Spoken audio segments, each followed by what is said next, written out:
Boa noite, fera. Tudo bom? Voltamos para mais um Papo de Fera.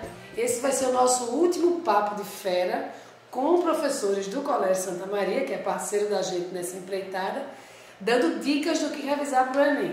Não quer dizer que a gente não vai se encontrar novamente, mas com revisão, com o que você deve levar em conta na hora dessa etapa final aí para o Enem. Hoje é o último programa. A prova de linguagens, que é no primeiro dia do Enem, 4 de novembro, e ela reúne disciplinas. A disciplina de português, literatura, língua estrangeira, história da arte e educação física. Robson vai falar sobre português, literatura e história da arte.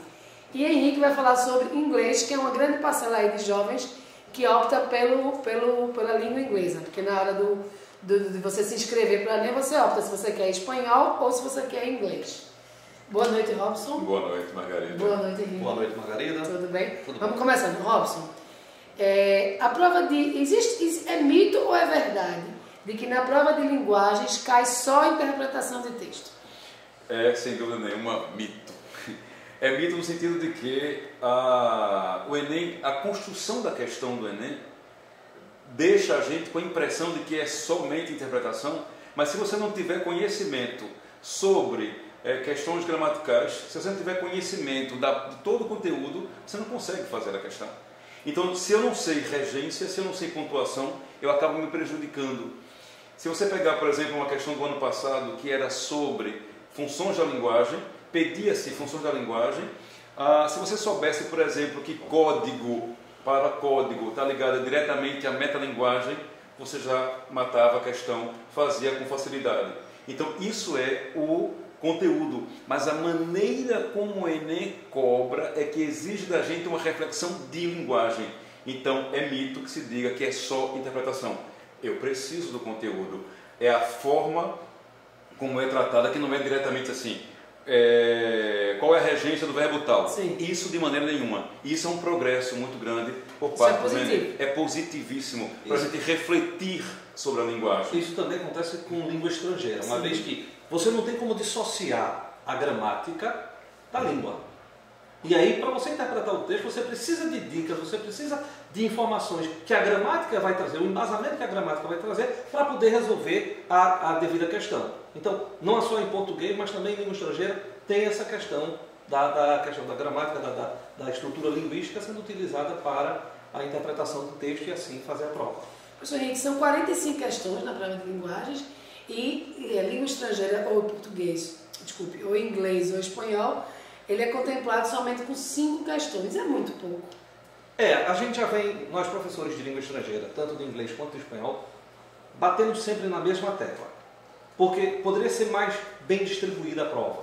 No entanto, reservam apenas 5 questões para inglês e espanhol, e ainda assim, questões, o texto em língua estrangeira, seja em inglês ou espanhol, no entanto, as questões são em português.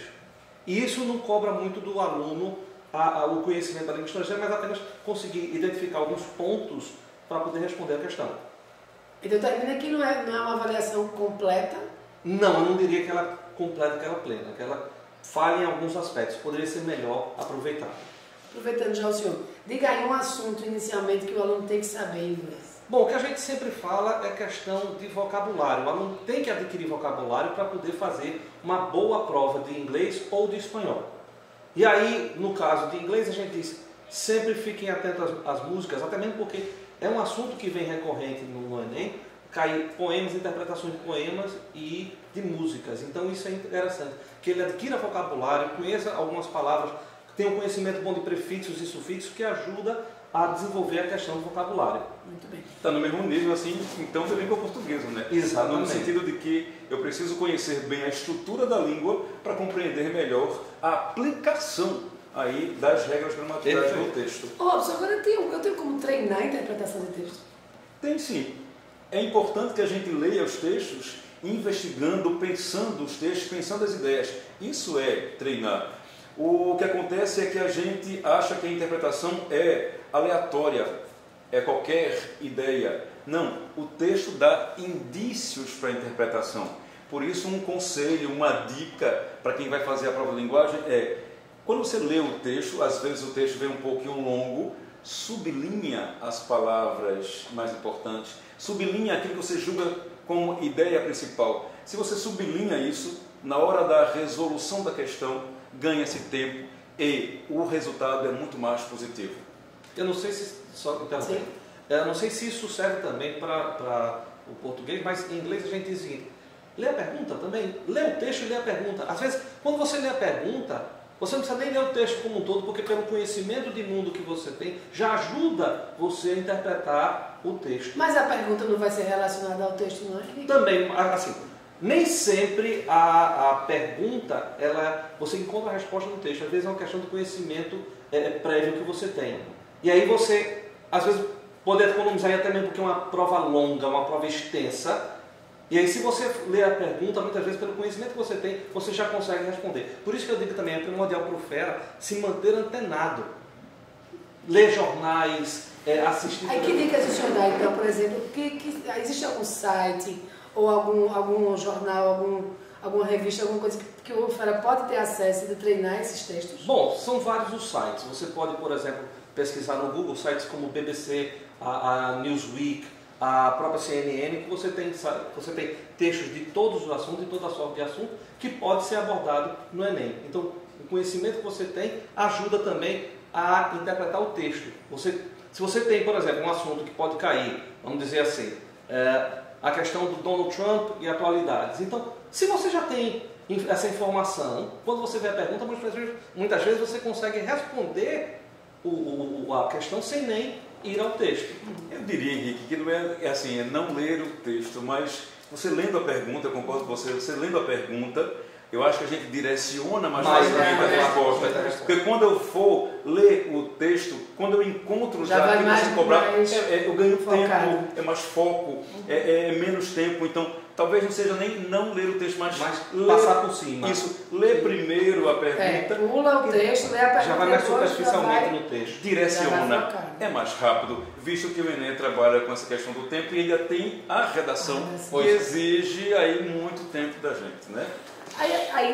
Você pode aproveitar, o estudante no caso, ele pode aproveitar algum elemento da prova de linguagem para a redação? Sem dúvida nenhuma. Inclusive, é muito boa, Margarida, pergunta muito boa mesmo. Há uma ideia de que alguns dizem não é necessário ler os textos de apoio. Ora, se eles são textos de apoio, se estão ali, é para ajudar exatamente a pensar, a refletir sobre o tema da redação. E como há no Enem essa busca de um diálogo dentro da prova, um diálogo temático, um diálogo visual no mínimo, então quando eu leio a prova com cuidado, eu posso ter ali textos na prova de português que servirão, que ajudarão a refletir sobre a temática da redação. A pergunta é muito boa porque isso eu acho que pode ser esclarecedor para quem tem dificuldades. Está com dificuldade no tema? Lê um pouquinho a prova, porque pode ser que algum texto ajude e direcione exatamente aí a discussão. Muito bem. Henrique, que outros assuntos, assim, dá para a gente fazer uma listinha rápida de 3, 4 assuntos que o Fera deve focar na revisão de inglês? Bom, porque como já foi falado anteriormente, não tem um assunto específico em conteúdo gramatical. Mas temos, por exemplo, leitura e interpretação de texto.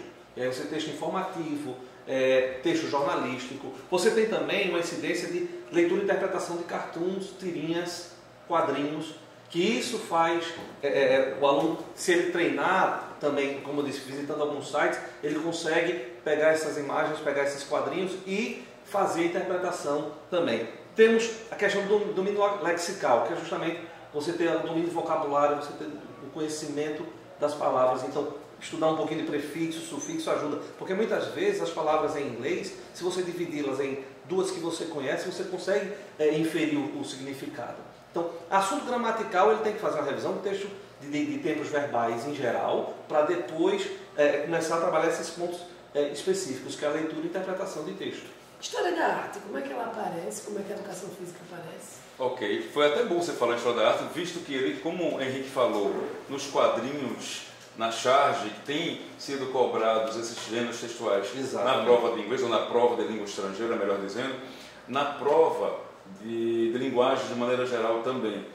E aí a gente acaba pensando como história da arte é cobrada. tem sido uma constante a cobrança de questões de história da arte, principalmente a arte moderna e a arte contemporânea.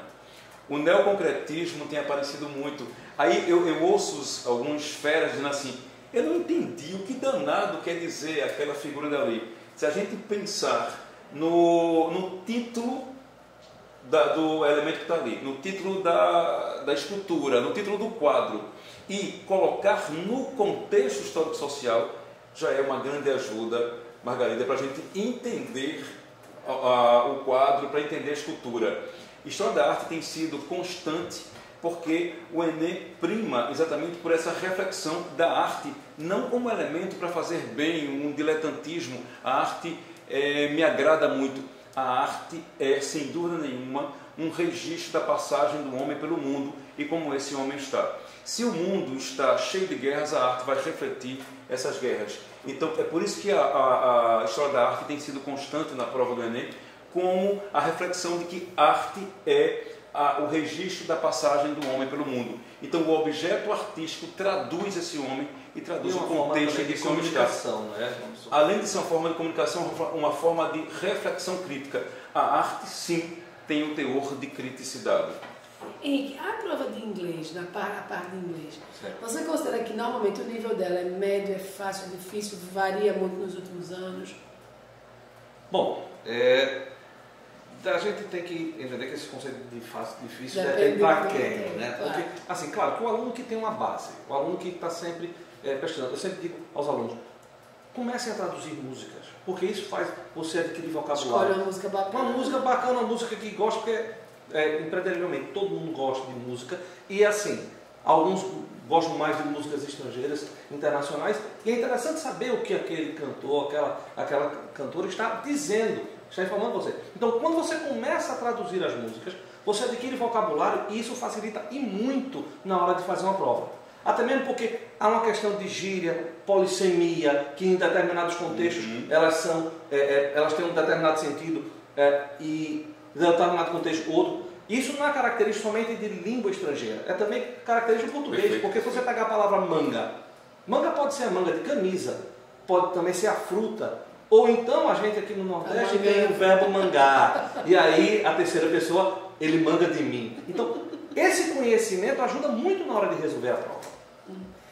Como é que ela que diz que é os falsos amigos? Falsos cognatos. Mas, assim, muitas pessoas se preocupam muito com esses falsos cognatos. Mas se você perceber, a ocorrência dele é menos de 0,1%. Tanto no espanhol também, Henrique? Eu não sei te dizer de espanhol, mas em inglês é de 0,1%. Porque como nós temos muitas palavras semelhantes, porque a dominação latina e grega na Europa foi muito grande e inclusive dominou a área onde se insere também os povos que fundaram, que deram origem ao inglês. Então, você tem muitas palavras, como por exemplo, family, família. Você tem history, do grego, que é a história. Então, esses falsos cognatos, na realidade, acabam sendo bem pouquinho. A maioria de cognatos. Então, você deveria buscar justamente essas palavras que vão facilitar na hora da interpretação do texto. Então, os cognatos ajudam muito. Olha, esse diálogo entre inglês e português é muito válido, porque isso também ajuda na hora da compreensão da questão de língua portuguesa e ajuda inclusive na reflexão sobre o tema da redação. Até porque a gente tem que pensar a prova de linguagens, aí tudo junto, história da arte, língua estrangeira, a produção de texto, a compreensão de texto. É isso, Fé. A gente agradece ao professor Robson, agradece ao professor Henrique. Torce para que vocês façam duas provas, o Enem está pertinho, a gente já está em outubro, então falta menos de um mês para a prova. Boa sorte, a gente se encontra na semana que vem. Obrigada, professor. Obrigado, tchau.